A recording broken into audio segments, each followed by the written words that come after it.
Welcome to our channel. Today we how to authorize Salesforce Marketing Cloud for SEO tracking, beginner guide step by step clearly. To authorize Salesforce Marketing Cloud for SEO tracking, begin by logging into your Salesforce Marketing Cloud account. Navigate to the Administration tab on the main dashboard. From the drop-down menu, select Account Settings. Locate the API Integrations section. Here, you will find options to manage your API permissions.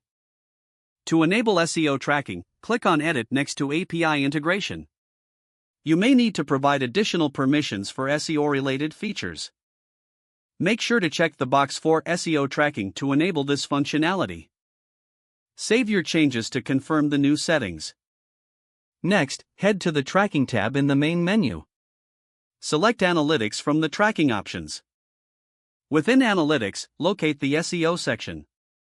Here, you will integrate your Google Analytics account. Click on Add Account and provide your Google Analytics credentials.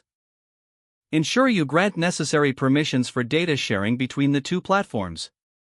Once you've completed the authorization, save the integration settings. Return to the Analytics section to verify your setup. You may want to run a test to ensure SEO tracking is functioning correctly. Conduct a simple test by generating some tracked links. Review the data after a short period to confirm everything is working as expected.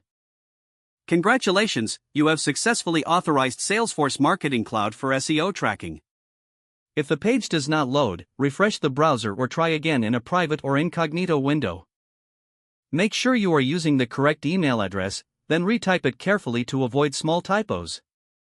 If your password is not accepted, use the reset option and create a new strong password you can remember.